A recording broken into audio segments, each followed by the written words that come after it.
mengecek keadaan dalam Gua Sur. Jika terjadi apa-apa, biar saya yang kena dulu. Istilahnya kayak ya kalau misalnya ada apa-apa, Abu Bakar dulu yang kena untuk melindungi Nabi Muhammad SAW. Ketika setelah wafatnya Nabi Muhammad SAW, Abu Bakar ditunjuk sebagai pengganti Nabi. Sesuatu yang menurut saya sesuatu yang sangat besar gitu, karena hal yang sangat berat bagi Abu Bakar As-Siddiq untuk mengganti peran dari seorang Rasulullah SAW. Terbukti banyak yang murtad, banyak nabi palsu yang kita ketahui dengan istilah Musailamah al-Kadzab, laknatullah. Nah, itu salah satu dampak Abu Bakar selama pemimpin. Tapi kita juga tahu bahwasanya Abu Bakar adalah sahabat yang selalu dekat dengan Nabi, selalu setia kepada Nabi.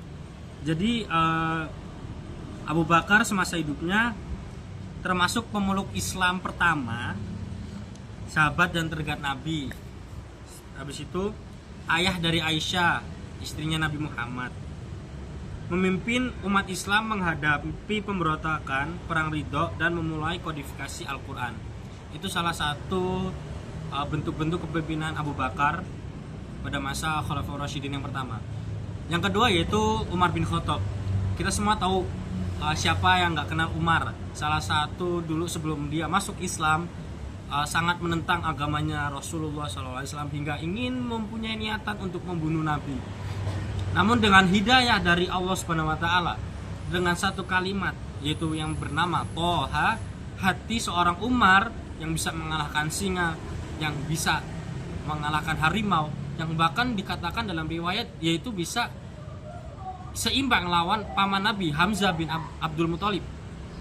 Tapi ketika hanya dengan satu ayat Al-Quran, dia langsung lemah, langsung tunduk dan mengatakan asyhadu alla ilaha illallah wa asyhadu anna muhammadan rasulullah. Saya bersaksi tiada Tuhan atas nama Allah, dan saya bersaksi Nabi Muhammad adalah utusannya.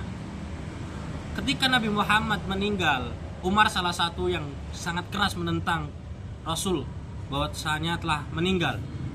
Ketika Rasulullah SAW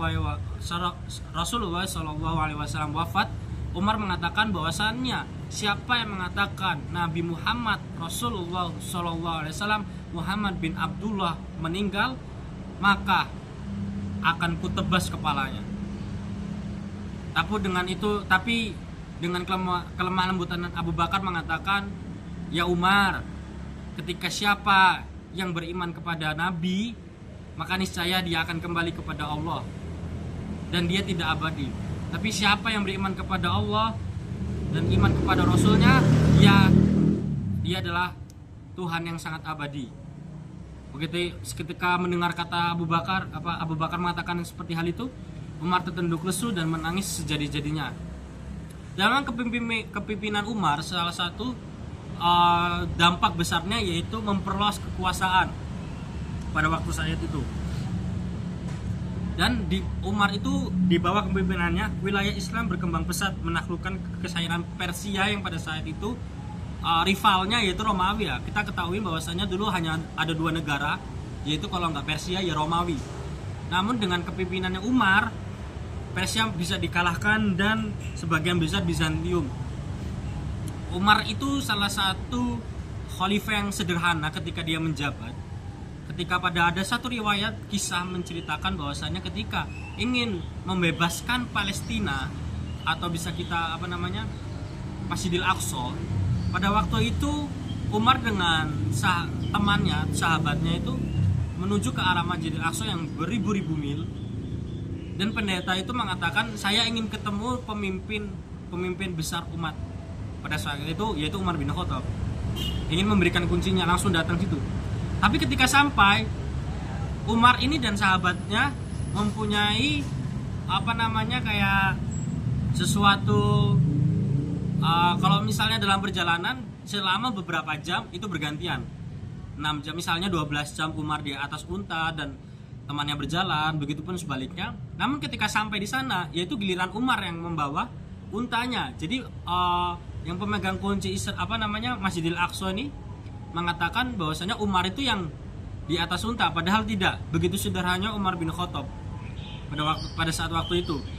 Dan dikatakan bahwasannya Umar untuk disolat di gereja di pas Masjidil Aqsa di waktu itu. Namun Umar menolak karena takutnya ketika Umar sholat di dalam gereja, gerejanya digusur. Makanya di Palestina sekarang ada yang namanya Masjid Umar bin Khattab.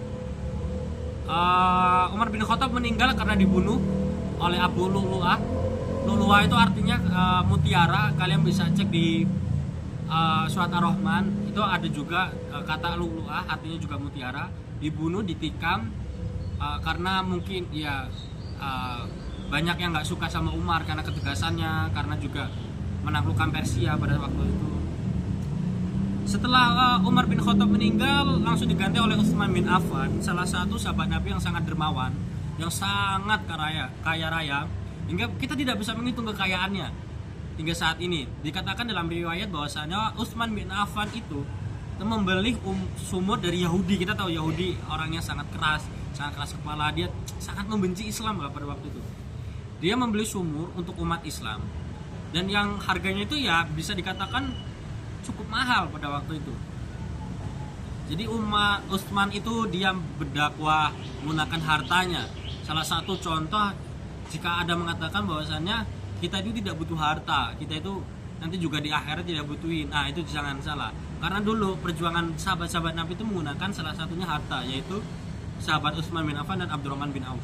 Dan juga Utsman dikatakan bahwasannya yang memiliki dua cahaya karena menikahi dua anaknya Nabi Muhammad SAW. Nah, yang paling berjasa adalah dalam kodifikasi dan pembukuan Al-Quran menjadi satu mushaf standar. Karena pada waktu itu para penghafal Al-Quran ketika berperang terbunuh, takut ya, ketika tidak ada lagi penghafal Al-Quran pada zaman itu, Al-Quran tidak bisa diingat karena waktu itu banyak perang, banyak fitnah bermunculan seperti itu. Dan pada Utsman juga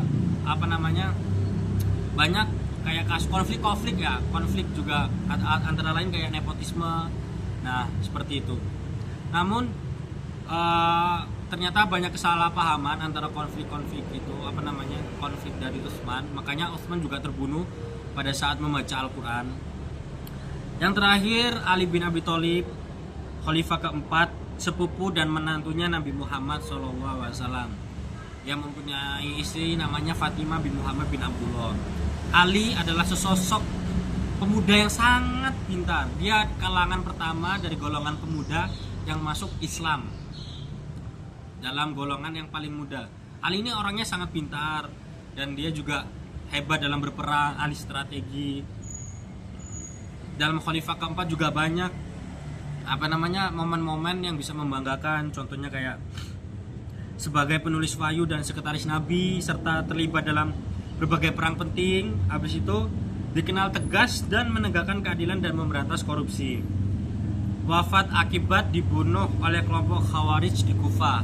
Kelompok-kelompok yang ya sebenarnya pada saat waktu itu Nabi mengatakan bahwasannya fitnah-fitnah akan terbuka bahwasannya ketika Umar bin Khattab meninggal, karena Nabi Muhammad mengatakan Umar bin Khattab itu adalah penjaga pintu gerbang fitnah. Terbukti ketika Umar bin Khattab meninggal dunia, pintu-pintu gerbang fitnah terbuka lebar, mulai dari Utsman difitnah sampai hingganya Ali. Kita juga tahu kisah-kisahnya. Jadi mungkin itu aja yang bisa saya sampaikan. Di antara keempat hebat sahabat ini, semuanya hebat, semuanya mulia di kalangan. Semuanya kita harus contoh kepemimpinan dari Abu Bakar, Umar bin Khattab, Utsman bin Affan, Ali bin Abi Thalib. Semuanya hebat karena mereka belajar langsung dengan Rasulullah SAW. Terima kasih, sekian. Wassalamualaikum warahmatullahi wabarakatuh.